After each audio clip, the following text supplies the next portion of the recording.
अस्सलाम वालेकुम एवरीवन। आज मैं रिव्यू करने जा रहा हूँ एलेफोन A6 मिनी का, जो कि मार्केट में सिर्फ 17,000 की रेंज में आपको मिल रहा है। यानी कि जिस रेंज में एंट्री लेवल के टेक्नो और इन्फिनिक्स जैसे ब्रांड मार्केट में अवेलेबल थे अब तक, लेकिन अब एलेफोन ने भी मार्केट में एंट्री लेवल सेगमेंट में स्पेशली काफ़ी अच्छे फ़ोन इंट्रोड्यूस करवाए हैं।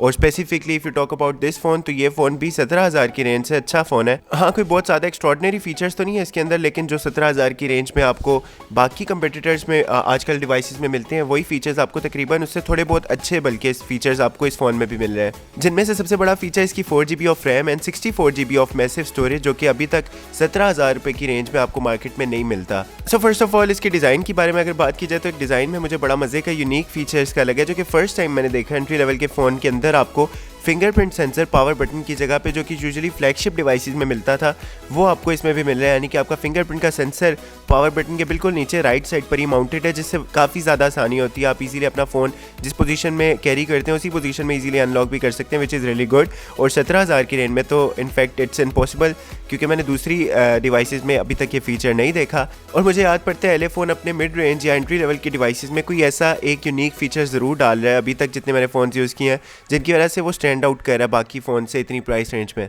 जैसे कि एलेफोन PX के अंदर आपको 22,000 की रेंज में सिर्फ पॉपअप कैमरा मिल रहा था, जो कि अभी तक दूसरे फ़ोन्स में नहीं अवेलेबल पॉपअप इतनी प्राइस में। एंड सेकेंडली इसका डिज़ाइन पॉइंट ऑफ व्यू से इसका कलर मुझे काफ़ी ज़्यादा अट्रैक्ट किया है, क्योंकि यूजुअली एंट्री लेवल के बजट में इतने अच्छे कलर्स आ तो जाते हैं लेकिन इतने डिसेंट लुक नहीं आती। लेकिन समहाउ ये फ़ोन की लुक मुझे काफ़ी अच्छा डिसेंट सा लग रहा है। बैक पर दो कलर्स का टोन है, पर्पल और ब्लू, जो कि बड़े मज़े की लुक देता है।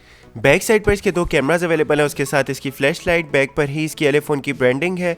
बॉटम में डिवाइस के आपको इसका प्राइमरी माइक, स्पीकर्स और इसकी माइक्रो USB की पोर्ट मिल रही है। टॉप पर डिवाइस के इसका 3.5 mm का ऑडियो जैक अवेलेबल है। राइट साइड पर इसकी पावर की, वॉल्यूम कीज और इसके साइड पर आपको इसका अनलॉक का सेंसर मिलता है। और on the other hand left side पर आपको दो सिम स्लॉट्स मिलती हैं इसके अंदर, जिनमें से दो नैनो सिम स्लॉट्स आप यूज़ कर सकते हैं, जिनमें से एक हाइब्रिड है, या तो आप उसको SD कार्ड के थ्रू मेमोरी एक्सपेंड कर सकते हैं, या फिर आप एक एक्स्ट्रा सिम यूज़ कर सकते हैं। बाकी डिस्प्ले आपको मिलता है डिवाइस में 5.7 इंचेस का, जिसका रेजोल्यूशन HD का है, फुल HD का नहीं है, क्योंकि इतनी प्राइस में फुल HD अमूमन मिलता भी नहीं है। ऊपर छोटा सा नॉच अवेलेबल है, जिसके अंदर इसका फ्रंट कैमरा भी अवेलेबल है, बाकी फुल स्क्रीन ही है ऑलमोस्ट। तो इसके अंदर मैंने गेमिंग और मल्टीमीडिया यूज़ करके देखा है, तो एक्सपीरियंस तो काफ़ी अच्छा था, क्योंकि फुल स्क्रीन ही आपको छोटा सा नॉच है, जो कि इतना ज़्यादा कोई बॉदर नहीं करता। इवन गेमिंग में भी आपको कोई ज़्यादा तंग नहीं करेगा। बाकी if you talk about the performance and chipset of the phone, तो इसके अंदर चिपसेट अवेलेबल है MediaTek का 6761 का, और GPU का चिपसेट अवेलेबल है PowerOak VR समथिंग, जो कि अमूमन एंट्री लेवल डिवाइसेस में ही मैंने देखा है, जिसकी परफॉर्मेंस तकरीबन बराबर ही है जो कि बाकी मैंने फ़ोन यूज़ किया। जिस तरह इन्फिनिक्स का हॉट 8 लाइट था, उसी तरह की परफॉर्मेंस आपको इसके अंदर भी मिल रही है। वही चिपसेट अवेलेबल है, वही GPU का चिपसेट भी, जिसकी वजह से परफॉर्मेंस पॉइंट ऑफ व्यू से मुझे तकरीबन सेम ही परफॉर्मेंस मिली है।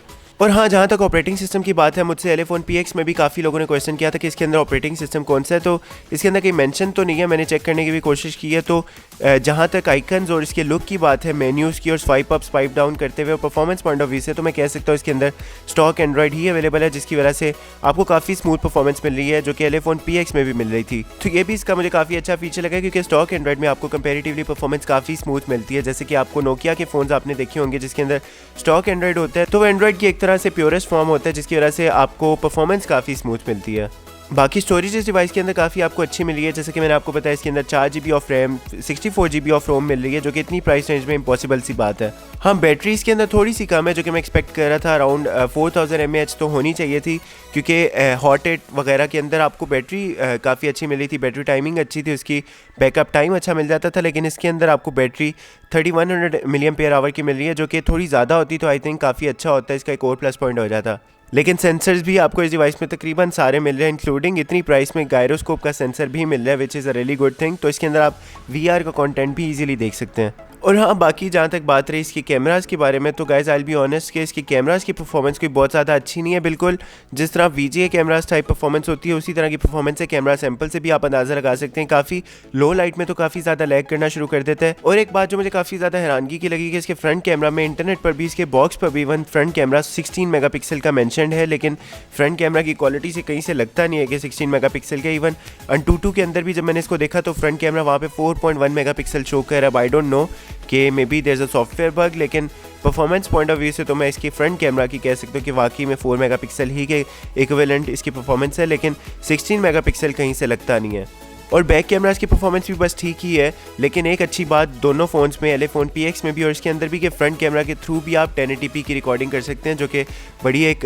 हैरानगी की बात है क्योंकि इतनी प्राइस रेंज में मैक्सिमम आप 720p की रिकॉर्डिंग कर सकते हैं, लेकिन इन दोनों फ़ोन्स के अंदर आप बैक कैमरा से भी और फ्रंट कैमरा से भी 1080p की रिकॉर्डिंग भी कर सकते हैं।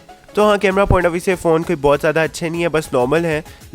कैमरा पॉइंट ऑफ व्यू से I would prefer Infinix hot 8 या हॉट 8 प्रो या स्पार्क प्रो, वो वाले फ़ोन्स टेक्नो के और इन्फिनिक्स के ज़्यादा बेटर हैं इससे। लेकिन हाँ, परफॉर्मेंस पॉइंट ऑफ व्यू से इवन इसके अंदर आप PUBG की परफॉर्मेंस भी देख सकते हैं, काफ़ी ज़्यादा स्मूथ है। तो परफॉर्मेंस पॉइंट ऑफ व्यू से ये फ़ोन, लेकिन कैमरा पॉइंट ऑफ व्यू से मैं इन्फिनिक्स और टेक्नो के फ़ोन्स को रिकमेंड करूँगा एंट्री लेवल में। बाकी जहाँ तक बात रही कि इतनी प्राइस में यानी कि 17,000 में फ़ोन कैसा है, तो 17,000 के लिहाज से फ़ोन काफ़ी अच्छा है, specially storage point of view से और परफॉर्मेंस पॉइंट ऑफ व्यू से तो मुझे काफ़ी अट्रैक्ट किया है। लेकिन आपको ये फ़ोन कैसा लगा है, let me know in the comment section. फिलहाल के लिए इतना ही, और अगर आपका कोई क्वेश्चन भी है इस फ़ोन के हवाले से तो you can ask me in the comment section, मैं आपको रिप्लाई ज़रूर कर दूँगा। सो फिलहाल के लिए इतना ही, टेक केयर, अल्लाह हाफिज़।